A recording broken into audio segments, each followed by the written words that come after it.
So for the introduction, Malaysia, known as a multiracial country adopting a system of government based on parliamentary democracy with a constitutional monarchy. The nation is built on integration of its people, territory integrity, and a stable government sovereignty and international recognition. And the government is responsible for ensuring the sovereignty and national security are continuously safeguarded and maintained. Based on the context, when idea is Malaysia, national security refers to a state of being free from any threat. It is considered whether it's internally or externally. Malaysia also have been received a threat, which is to the national security since 1957, such as Communist Party of Malaya, insurgency, incursion by the government through non-democratic process, militancy and terrorism, as well as global threat in various forms has necessitated the formulation of comprehensive national security policy. This national security policy has been implemented through the National Security Council, this is part of the most important factor that we need in Malaysia for our country. So, national security policy also contains various factors including culture, social, and social issues that contribute to this kind of business. So basically, the national security policy main point that every country, not only Malaysia, but also around the world. For example, like national security is important. So let's get move into it about the issue that happened in Malaysia to become the implementation of this national security policy. Now I'll present about the impression by the army of the Sulu Sultanate in Sabah. Sulu Sultanate historically presents in the Philippines and a portion of Sabah Malaysia. It happens centers on 1878, colonial agreement where the Sultan of Sulu secured in permanent North Colonial, which is to place Sabah commissions that consent to give the Sulu Sultanate legitimate successors and annual accession payment of 4,000 ringgit. When Sultan Jamaluddin Tuanku passed away in 1963, the payment stopped since it was impossible to identify the Sulu Sultanate's legitimate successors. The number of Sulu successors were determined by the state of North Colonial's court in 1936 to be eligible for the succession payment, also known as the Majeski Judgment in 1959. Sabah asserted its right to self-determination in 1962 and became a part of Malaysia in 1963. The self-proclaimed Sultanate of Sulu has never been acknowledged as legitimate by the Malaysian government. Assalamualaikum warahmatullahi wabarakatuh. My name is Mr. Abdullah. So now I will present to you guys the cause of terrorist force attack Sabah in state in Kedah Sahabat Lahadatu and Sempurna on March and 2 in 2020. So the Malaysian government doubled the number of police and military officers, deploying members of the Royal Malay Soldier Regiment in areas where armed supporters of the Sultanate were believed to reside. So the invasion of Sulu will still have a negative effect, namely the economic and investment sector of the east coast region of Sabah is still affected by the invasion of Sulu terrorists. So investors, especially from Japan and South Korea, are not allowed to enter certain areas due to travel advisories issued by their country. So the chairman from the country personally told this investor indicated that the advice classified the region as a black area. Okay then, a subsequent shootout in Kampung Kandwo on March 1 saw 10 Malaysian security personnel killed and the conflict was declared over on April 10, 2013. So both sides suffered casualties throughout the weeks-long fight. To eliminate the terrorist Malaysian security force carried out major military operation and the Sulu attacks also sustained significant casualties. The benefit from the issue of Sulu Sultanate is that we get to raise the security level in Sabah into under control and satisfactory. Those without proper documentation such as the Malaysian identity card were detained by security personnel. On March 11, 2013, Kampung Kandwo village was declared secure by the Malaysian security force after 6 weeks of military operation. And it has established ESCOM so that there is no longer a need to implement the curfew. What is ESCOM? ESCOM is meant as Eastern Sabah Security Command that cover Malaysian security areas of the East Coast Sabah, and ESCOM mission involve coordinating multiple security force. Malaysia do not have to make annual session to the Sulu Sultanate as the 1870 treaty signed between the Sultan of Sulu and 2 British agents. On the session of Sabah was utilized by the hills of Kirang In fact, the solution clinic was disbanded by the American in 1950. Okay, so for the main objective of the policy, this national security policy is that the overarching policy or basis for the comprehension national security in maintaining, safeguarded, and defending the national core value, which is will ensure the survival of Malaysia as independent, peaceful, safe, and sovereign nation. And to maintain and protect the national core value, there are several key strategies would necessitate implementation, and Malaysia has undergone evaluation in maintaining its sovereignty, national security, and public order. So, National Security Policy (NSP) was formulated under National Security Council Act 2016, Act 776, which is confer power to the National Security Council in formulating policies and strategy for national security. Their responsibility include the monitoring of the implementation of such policy and strategy. So the first core value is that core value 1 is to keep territorial sovereignty and integrity, which that it is a paramount to the stability and security of nation. The creation of Malaysia comprised the seat of Johor, Kedah, Kelantan, Melaka, Negeri Sembilan, Pahang, Pening, Perak, Perlis, Sabah and Sarawak, Selangor, Terengganu and the Federal Territories as the enshrined in the Federal Constitution, which is it must be maintained and preserved. Second one is to keep the social justice. The second objective from the core value 6 is that to make sure the social justice because it is vital to ensure national security is preserved. The protection of basic human rights for every Malaysian citizen is championed in accordance with the Federal Constitution and international law, which Malaysia is party to with reservation. All nations, even those minority groups, must be protected, and no party should be excluded. This core value must be protected in accordance with Federal Constitution by taking cognizance of the difference in the socio-economic status of any particular ethnic group. Thus, environment policy and prevention is the Federal Constitution which has granted the special right for group meeting them will continue to be honored. However, the principle of justice should not be launching pad for any party to make excessive claims which can then threaten the security and sovereignty of the country. So now I will explain the part which is to ensure the safety of the people. So the proliferation of ideas and the global security environment has led to a shift from national security to a people-centric approach to security. The prosperity, welfare and rights of Malaysian citizens enshrined in the Federal Constitution must be protected and guaranteed by the government.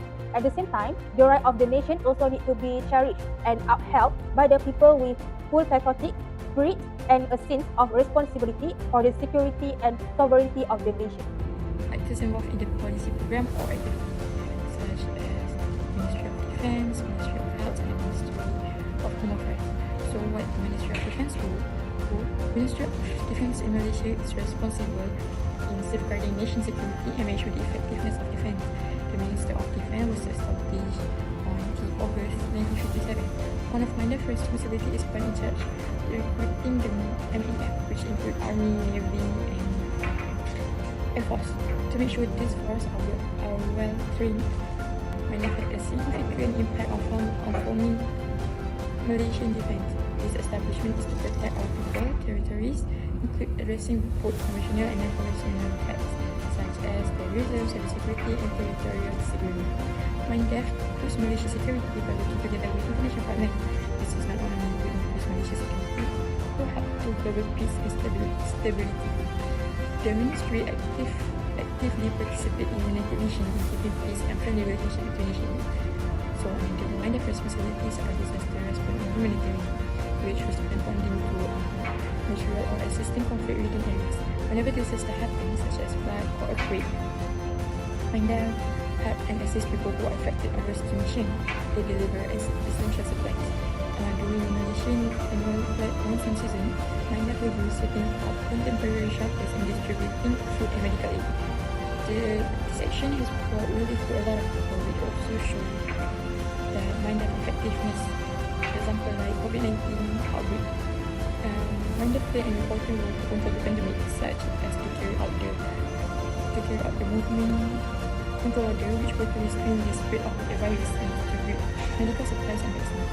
This force will work with the police to create lockdowns, keep an eye on public areas, and make sure everyone follow the lockdown rules. Next, I will explain about other actors that involved in the policy program, which is the Ministry of Home Affairs (MOHA), established in 1955, is responsible for maintaining internal security and public order in Malaysia. They currently led by Saifuddin Nasution Ismail. MOHA ensures that the safety of citizens by overseeing law enforcement agencies like the Police Diraja Malaysia, PDRM. They work together to combat crime and terrorism. The ministry manages visas, permits, and the entry or exit of individuals under the Immigration Act 1959. It also handles residency and local matters. MOHA maintains records of births, deaths, marriage, and citizenship change, ensuring accurate population data for service like education, healthcare, and infrastructure. So, MOHA plays a crucial role in safeguarding the nation and ensuring smooth development. So, the next factors that involved is the Ministry of Health, MOH. MOH oversees public health, healthcare management, and medical research to ensure the well-being of society. It works to make healthcare accessible and fair to all nations, aiming to improve the quality of life and address public health challenges. MOH monitors public hospitals and private clinics to improve healthcare delivery and ensure effective health service. During the pandemic, MOH transferred facilities like MAPs into temporary hospital and enforce guidelines like social distancing and masks, and developed the MySejahtera app to track infections. It also made vaccination mandatory to control the spread. MOH promotes healthy lifestyle through campaigns on quitting smoking, eating healthy, and preventing diseases like cancer and diabetes. This effort educates society on common illness and encourage healthier choice. In short, MOH a vital role in protecting public health and promoting healthy life for all citizens. ASEAN, known as Association of Southeast Asian Nations, which is one initiative is launched by the Asia Literacy Program that aims to fight misinformation and increase digital skills among citizens in the region. It focuses on equipping individuals with the necessary skill to navigate the digital landscape effectively. Other than that, FPDA, which is Five Power Defense Arrangement, is agreement between Malaysia, Singapore, United Kingdom, Australia, and New Zealand in the defense collaboration. All these nations are members of Commonwealth and were formerly part of the British Empire. Other than that, ADMM, Asian Defense Ministry. This is really important, which is this expand forum, including dialogue partners such as the United States, China, Japan, and India. And it also focuses cooperative security initiatives like counter-terrorism, maritime security, and disaster response. All this actor is really important in making the policy.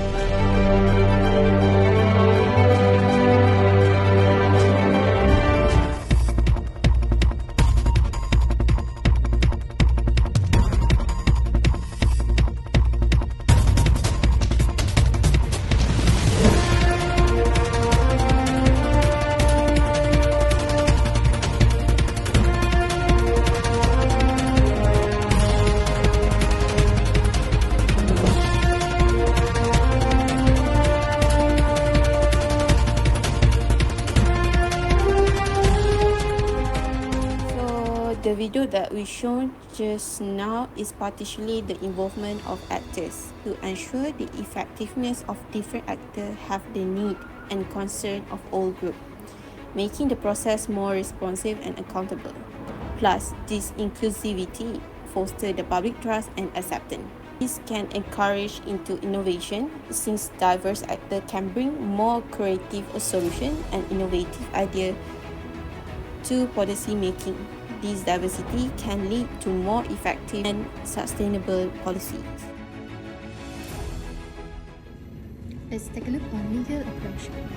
In 2019, the heirs of Sulu Sultan began legal action to claim Sabah, starting arbitration proceeding in Spain in 2019. In 2022, they were awarded 14.9 billion by arbitration court.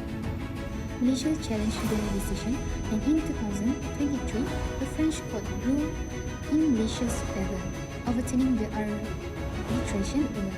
The Paris Court of Appeal stated that the arbitration tribunal lacked authority to decide matter. The heirs claimed to Sabah based on an 1878 agreement with the British company, but Malaysia agreed that Sabah's status as part of Malaysia was conferred under the 1963 Malaysia Agreement. Malaysian sovereign immunity and the imperative appointment of arbitrator Gonzalo Stempel were key factors in the French court decision.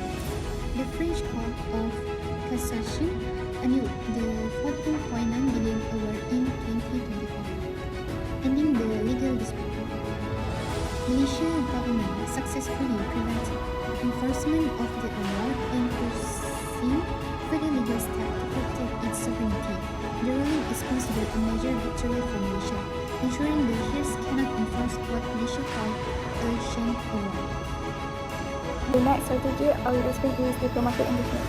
The Sulu Sultanate's claim to Sabah, especially in the Hadatu, is rooted in historical grievance and current political issues involving treaties, colonial history and geopolitical factors. The Sulu Sultanate ceded its claim to the Philippine government in 1962. The Philippines urged Sabah's sovereignty was unresolved, citing the 1878 agreement that Sabah was Swiss, not ceded. However, Malaysia asserts strong sovereignty backed by the 1963 Malaysia Agreement and international recognition. The Philippines has repeatedly raised the claim in bilateral and international discussion, but has faced limited success due to Malaysia's diplomatic stance and recognition of Sabah as part of its territory. This theoretical conflict has strained Malaysia-Philippine relations.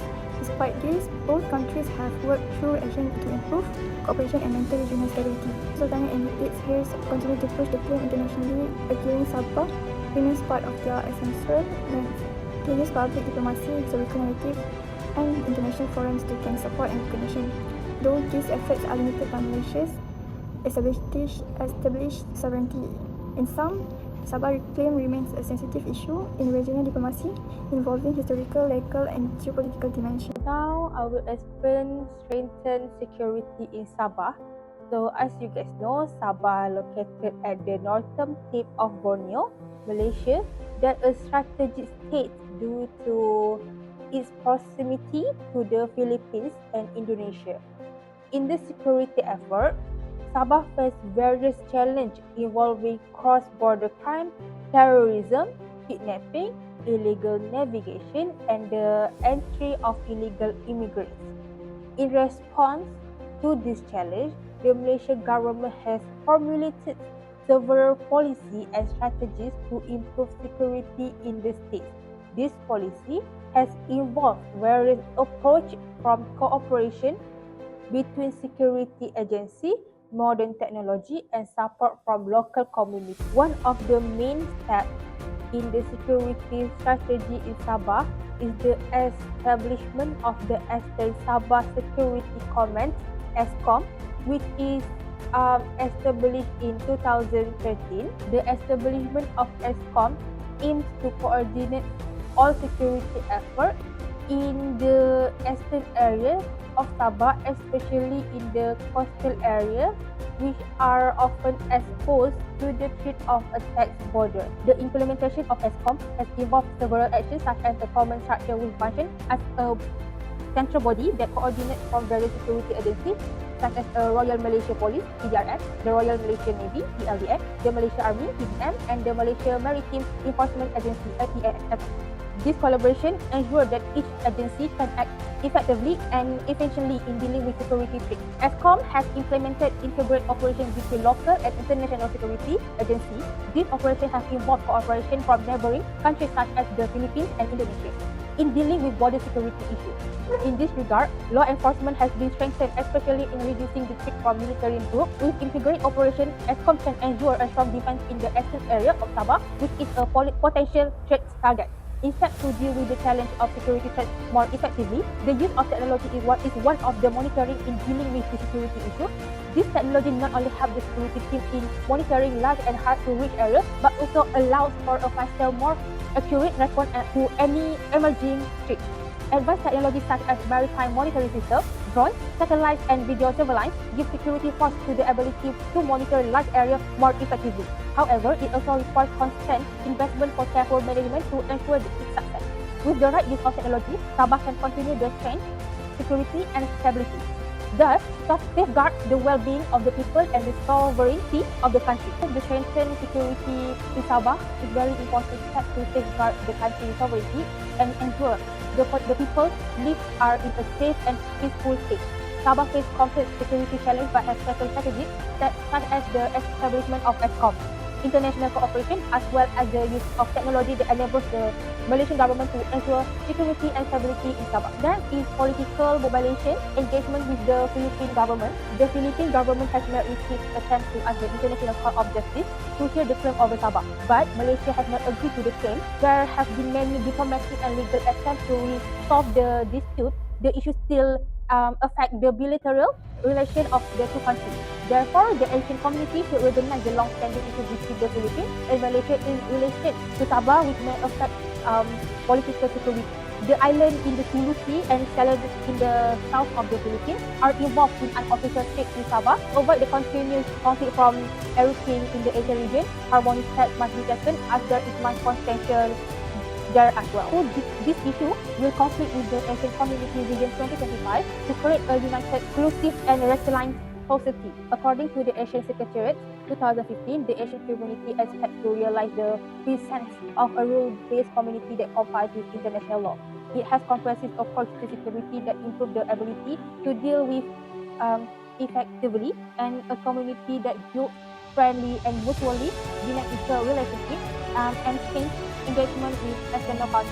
Approach this potential partner to be able to respond collectively and constructively to global development and issue of mutual concern. So, however, both national governments still respect each other's rights and demand to avoid any conflict. This can be seen when the latest 1987 Constitution of the Republic of the Philippines described the country's territory without specific reference to include Sabah as part of the country. But provision in the constitution of both countries can be argued if the Sultanate of Sulu does not hand over or list its territory in the northern part of Borneo to the NBCC previously. The Philippines' claim of sovereignty over Sabah may not have materialized, and it would be include one of the Philippines' terrorists today. Evaluation on the effectiveness of the policy using analysis SWOT. Before that, I'm going to explain what is SWOT stand for. First is strength, means that your organization does particularly well or in a way that distinguishes you from your competitors. Assuming this area help you understand what's already working. Second is weaknesses. Interest initiatives that are underperforming. It is a good idea to analyze your strengths before weaknesses to create a baseline of success or failure. Third is opportunities. Opportunity referred to foreign external factor that can give an organization a competitive advantage. Last is threats. External factor that have the potential to harm an organization.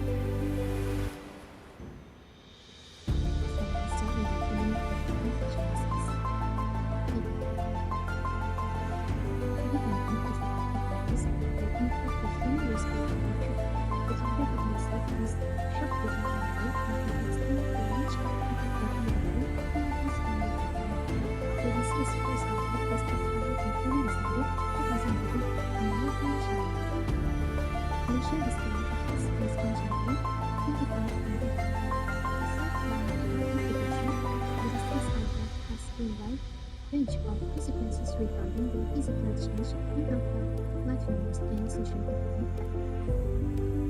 So let's move on to the SWOT analysis. Start with strength.